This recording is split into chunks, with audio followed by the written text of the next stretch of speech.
Hello' friends, মোৰ চেনেলটোলৈ আপোনালোকক পুনৰবাৰ স্বাগতম জনাইছোঁ। আৰু আজি মই বনাব লৈছোঁ পইতা ভাতৰ এখন থালি। আৰু এই থালিখনত কি আছে আহকচোন চাওঁ।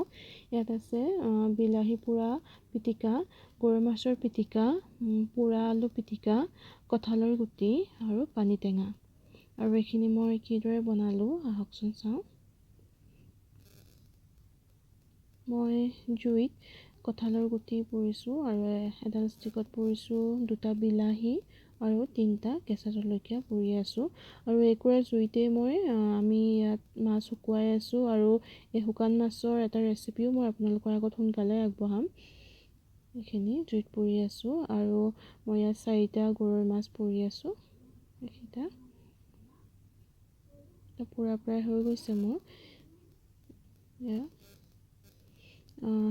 জলকীয়াকেইটাৰ ঠাৰিকেইডাল গুচাই লৈছোঁ।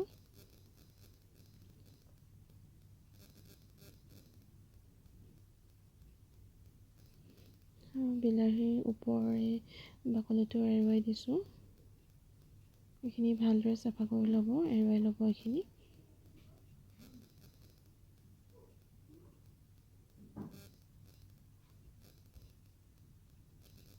আৰু এইখিনি মই হাতেৰে পিটিকিম।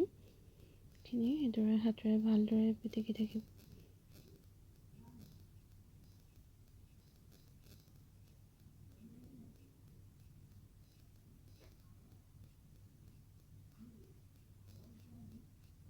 ইয়াত মই এতিয়া পিঁয়াজ যোগ কৰি দিছোঁ, লগতে কুটি থোৱা আদা, আৰু ইয়াত মই দি দিছোঁ সোৱাদ অনুসৰি নিমখ।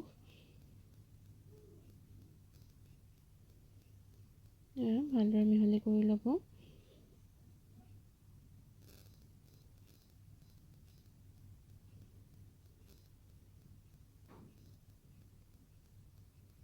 আৰু অকণমান মিঠাতেল ইয়াত দি দিব, তেতিয়া সোৱাদটো ভাল হয় খাবলৈ। এইখিনি দি ভালদৰে মিহলি কৰি দিব আৰু আমাৰ বিলাহীৰ পিটিকা ৰেডি হৈ গ'ল। এতিয়া মই আলুৰ পিটিকা বনাম। এইকেইটা আলু মই জুইত পুৰি লৈছিলোঁ আৰু হাতেৰে এইদৰে ভালদৰে পিটিকি ল'ব।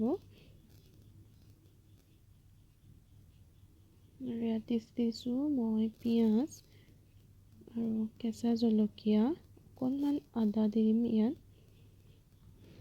আৰু ইয়াৰ লগতে মই দি দিছোঁ ভোট জলকীয়া আচাৰৰ তেল। আচাৰৰ তেলটো দিলে খাই বৰ ভাল লাগে। আৰু আপোনালোকৰ নিজৰ সোৱাদ অনুসৰি নিমখ দি দিব। আৰু এইখিনি ভালদৰে মিহলি কৰি দিব।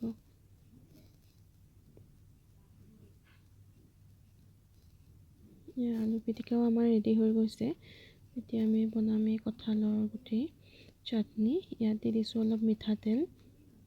মই কঁঠালৰ গুটিখিনি খুন্দনাত খুন্দি ল'লোঁ। আৰু ইয়াত দি দিছোঁ এতিয়া পিঁয়াজ, কেঁচা জলকীয়া আৰু সোৱাদ অনুসৰি নিমখ। সেইখিনি ভালদৰে মিহলাই দিছোঁ।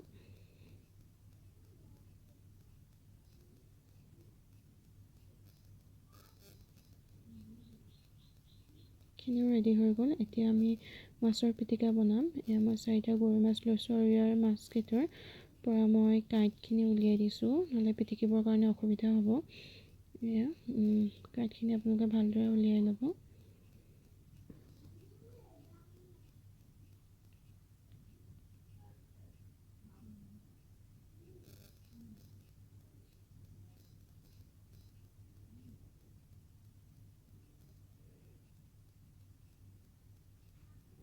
এতিয়া ইয়াত অকণমান মিঠাতেল দি দিব।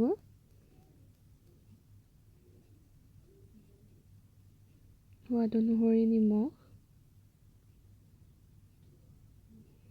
ইয়াত দি দিছোঁ জলকীয়া, কুটি থোৱা জলকীয়া আৰু পিঁয়াজ। এইখিনি দি আপুনি ভালদৰে পিটিকি থাকিব।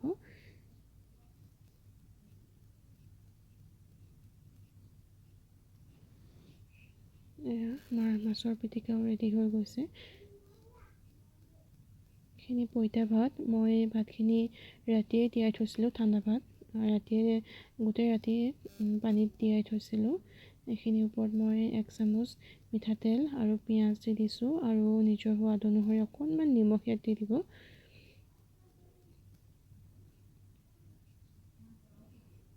আৰু আমাৰ পইতা ভাতৰ থালিখন ৰেডি হৈ গ'ল। আৰু অসমীয়া মানুহৰ খুবেই প্ৰিয় এখন থালি পইতা ভাতৰ থালিখন। আৰু মোৰ ভিডিঅ'টো যদি ভাল লাগিলে প্লিজ লাইক কৰিব, কমেণ্ট কৰিব, শ্বেয়াৰ কৰিব এণ্ড ছাবস্ক্ৰাইব কৰিব নাপাহৰিব।